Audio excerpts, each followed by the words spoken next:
نبی نے کیا فرمایا؟ جس نے خواہشات کو اپنا ہدف بنایا کہ میں یہ خواہش یہ بھی ہو جائے، یہ بھی ہو جائے، تو آپ نے کیا فرمایا؟ کیا اس کی خواہشات پوری ہو جائیں گی؟ کیا وہ خوشیوں میں آ جائے گا؟ نا نا نا نا نا نا، یہ پیغمبر کہہ رہے ہیں، اللہ کے سچے پیغمبر، وہ کبھی بھی خوشیوں میں نہیں آئے گا۔ فرمایا اس کو کیا سزا ملے گی؟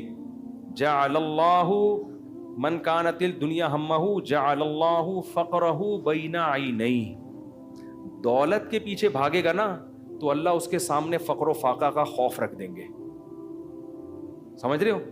دولت کے پیچھے بھاگ رہا ہے، آ رہی ہے، مل بھی رہی ہے، لیکن خوف کیا ہوگا کہ یہ مجھ سے چھن نہ جائے، اس بات کی ٹینشن، یار یہ ختم نہ ہو جائے، یار یہ چھن نہ جائے، یار کوئی کاروبار کو نقصان نہ ہو جائے۔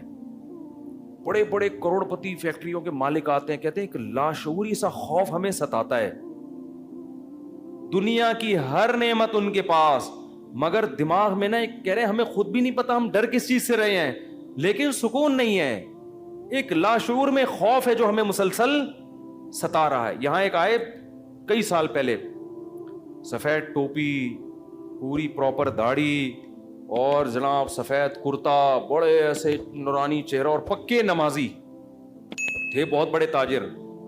مجھے کہنے لگے مفتی صاحب میں ایک دل کی بات آپ سے شیئر کرنا چاہتا ہوں۔ میں نے کہا جی۔ کہہ رہے میں نماز بھی پڑھتا ہوں، روزے بھی رکھتا ہوں، اہل اللہ کی صحبت میں بھی بیٹھتا ہوں، اور لیکن پتہ نہیں میرے دل میں سکون نہیں ہے، میرے دل میں سکون نہیں ہے۔ میں نے کہا آپ فیکٹری کے مالک ہیں، کوئی پرابلم ہے تو بتائیں۔ کہہ رہے نہیں کوئی پرابلم بھی نہیں۔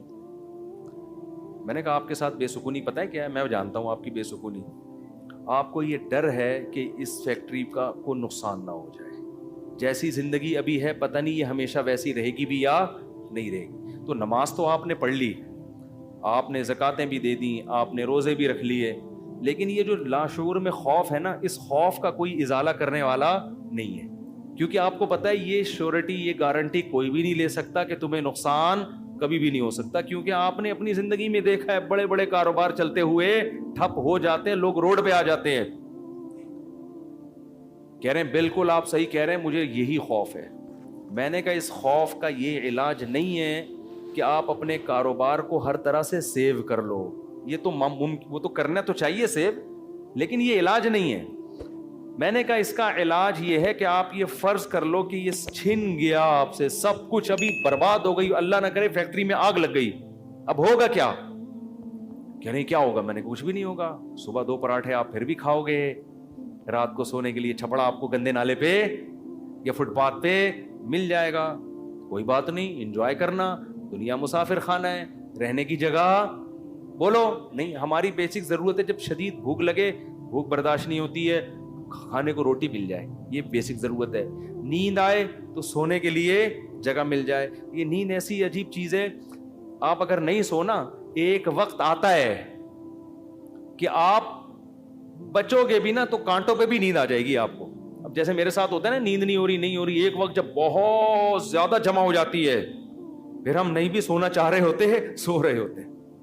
میں ایک دفعہ سفر میں آ رہا تھا، بڑا لمبا بس کا سفر تھا، سونے کا ٹائم ہی نہیں ملا، تو جب ہم سکھر تک پہنچے نا، پرانی بات ہے 20-25 سال پرانی، تو میں ایسا سویا ہوں، کبھی اس کے اوپر جا کے دھڑام سے گر رہا ہوں، وہ اٹھا رہا ہے بھائی کیا کر رہے ہیں مولوی صاحب، پھر جب ادھر کو کر دو دھڑام سے اس کے اوپر گرا، وہ کہہ رہا ہے مولوی صاحب تمیز سے بیٹھو یار، پھر ادھر میں جاگنے کی کوشش کر رہا ہوں، لیکن یہ اللہ کی رحمت ہے کہ جو چیز ضروری تھی وہ اللہ نے آپ کے اوپر مسلط کر دی۔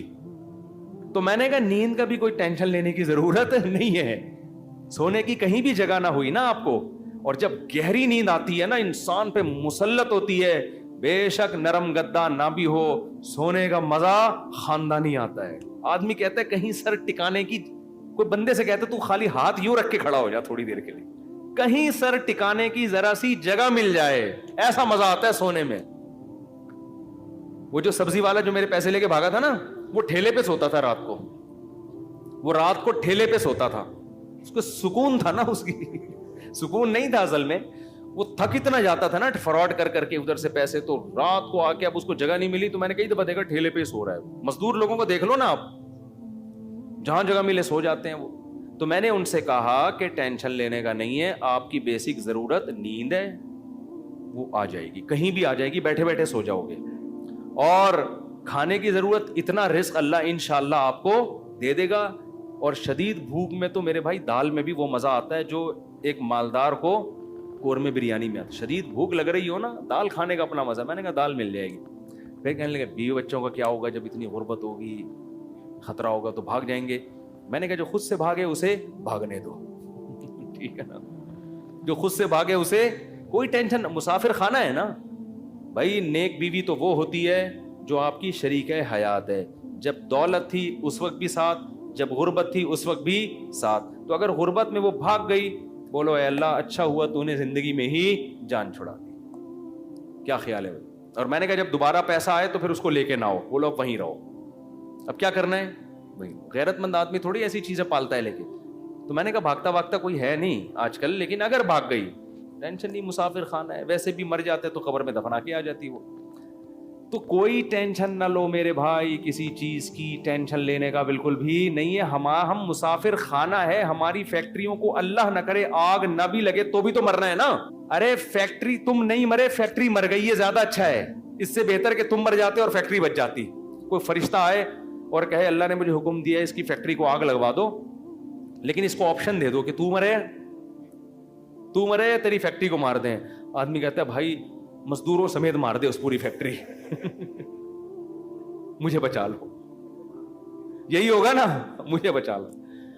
تو ان کو تھوڑا سکون ہے. میں نے کہا آپ کا مسئلہ یہ ہے کہ آپ نماز پڑھتے ہیں, علماء کے پاس بھی بیٹھتے ہیں, مگر آپ نے دل میں دنیا کی محبت کے گٹر ابل رہے ہیں آپ کے. ہمارے حضرت فرمایا کرتے تھے بہت سے لوگ ایسے ہیں, بڑی بڑی داڑیاں, تہجد گزار, اور جناب بڑے ہر بات پہ درود شریف, لیکن دل میں دنیا کی محبت کے گٹر پالے ہوئے ابل رہے ہیں. یہ ایسے جیسے اللہ کی محبت کے چشمے ابلتے ہیں نا, تو دنیا کی محبت کے چشمے نہیں ابلتے, گندگی کے گٹر ہیں جو ابلتے ہیں. تو کہتے ہیں ان کے دل میں گندگی نہیں ہے, گندگی کے دنیا کی محبت کی جو ایک گٹر ہے نا, گٹر, وہ گٹر ابل رہے ہیں.